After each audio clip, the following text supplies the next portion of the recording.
friends, welcome to her machinery. This is our simple ampoule filling and sealing machine. We can see it is equipped with 2 nozzles.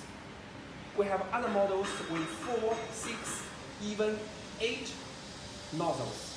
Now these 2 hoses can extract liquid. Here is a hopper to feed the empty vial.